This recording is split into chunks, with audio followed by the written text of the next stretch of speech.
काहीतरी विषय झालेला आहे. नशीबच गाणं आहे आपलं. पुढची प्रथा वेगळी.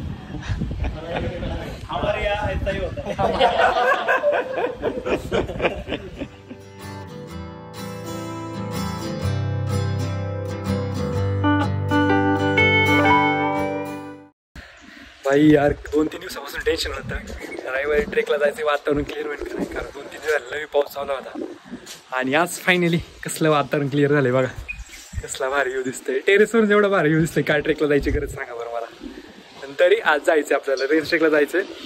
आणि हा रेंज ट्रेक कसं आहे माहिती का, जायचं भैरवगडला शिरपुंजेचा, तिथून मग घनचक्कर, गवळदेव, कात्राबाई आणि मग शेवटी रतनगड आणि मग रिटर्न यायचं. तर असा एकंदरीत प्लॅन आहे. तर बॅग भरायला घ्यायची. चला पहिले घरात जातो बॅग भरून घेतो.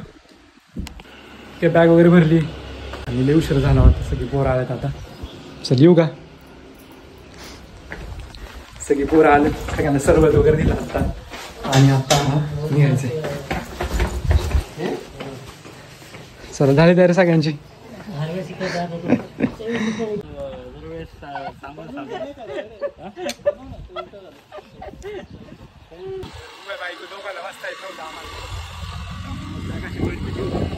माझी बॅग मागे थोडंसं होईल पण करायला लागला तेवढं.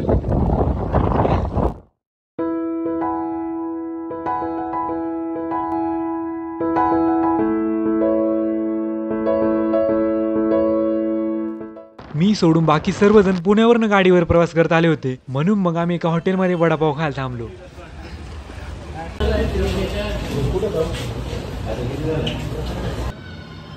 नाही ना हे डोक्यात येत नाही. अरे इकडं असतं पश्चिम महाराष्ट्रामध्ये नॉर्मली. हां हां तिकडं मग नागपुरातच असतं का. हो काय. हां बघा काहीतरी वेगळं आहे. हां पुढची प्रथा वेगळी.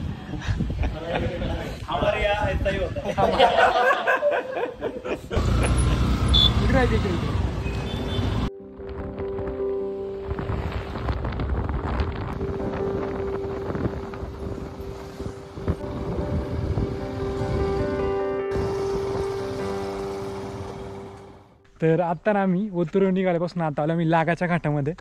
घाट खूप वळणदार आहे. पण विषय असा आहे की घाटाच्या दोन्ही बाजूला आहे ना, दोन्ही बाजूला जे काही गवत आहे दोन्ही साईडला, तर त्यामध्ये ना खूप भारी ना अशी ऑरेंज कलरची, नारंगी कलरची फुलं फुललीत. आणि त्यामुळे घाटाच्या दोन्ही साईडने अशी इथून तिथून फुलं आहेत.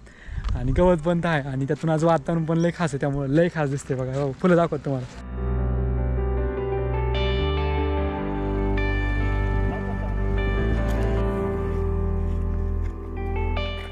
तर सहज नाही फुलांमध्ये फोटो काढत होतो.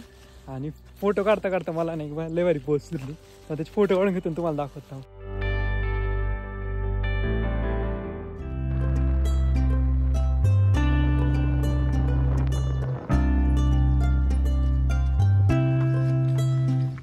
निवांतपणा ह्या जागेमध्ये की नाही, लय निवांत वातावरण एकदम भारी जाणवतं असं.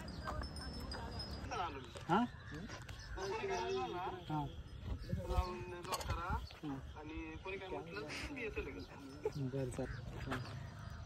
काहीतरी विषय झालेला आहे.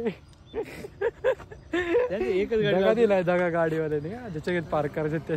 तुम्हाला आमच्याकडे एकच गाडी पार्क होती. आमच्याकडे गाडी 4 आहे. आम्ही हाय Z+ सिक्युरिटीमध्ये आम्ही पेट्रोल पंप गाडी लावणार आहे आता. पेट्रोल पंप ठीक आहे बघू काहीतरी ऑप्शन भेटेल आपल्याला. एवढं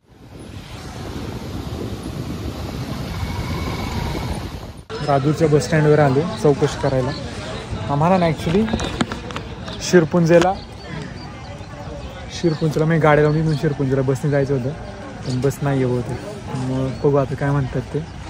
नाहीतर मग गाडी घेऊन जायला लागेल शिरपुंजेला. तर राजूरचा जो पेट्रोल पंप आहे तिथं आम्ही गाडी लावणार आहे. आणि इथून पुढे शिरपुंजेला आता बसने जायचं.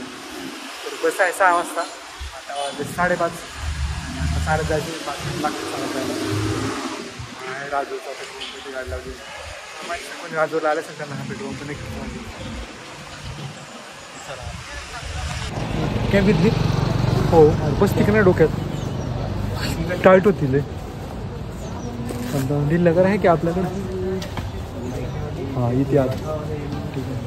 मला माहिती नाही दरवेळेला आपली कॅब पण गॉगल हरवत असतात दोन्ही वेळेला. खूप ह्या ट्रिपला टिकतंय का? किती नाही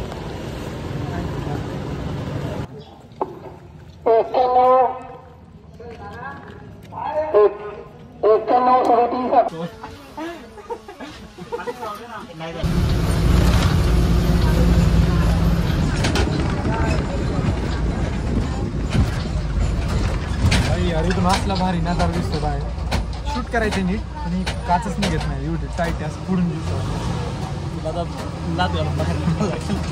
कसलं भारी वाजन बघ, कसलं भारी दिसतंय. शाळेला नशिबच नशिबच घाण आहे आपलं.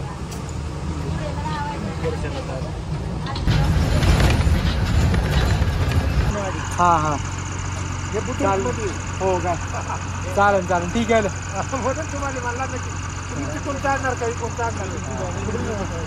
मी खुर्च्यामध्ये मोडत आहे ना. हा हा तसे बेसला पोहोचलं एसटी मध्ये उतरले पोरं झोपल्या तिथेच दिसत तर काय नाही पण ठीक आहे. तर आता एका हॉटेलमध्ये आम्ही जेवायला थांबलो सगळेजण आणि हा पसारलाय.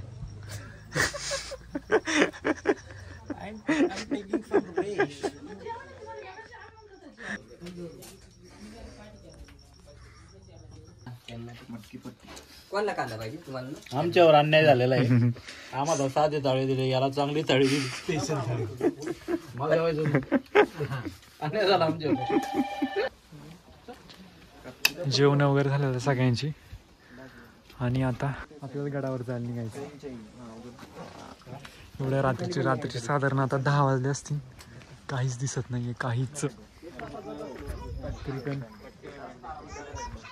जाऊया ठीक आहे. पूर्णपणे अंधार. Left left left. रात्री 10:30 वाजता आम्ही वेशीपासून ट्रेक सुरू केला.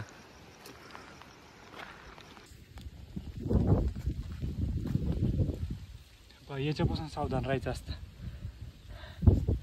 गोम आहे गोम. साधारण तासभर खडी चढाई करून गेल्यावर आम्ही गडाच्या माथ्यावर पोहोचलो. तर आता आम्ही किल्ल्याच्या वरती आलोय खरं वर का सगळेजण. पण आताच वातावरण बघून असं वाटतं की सकाळी वातावरण लय भारी होणार लय.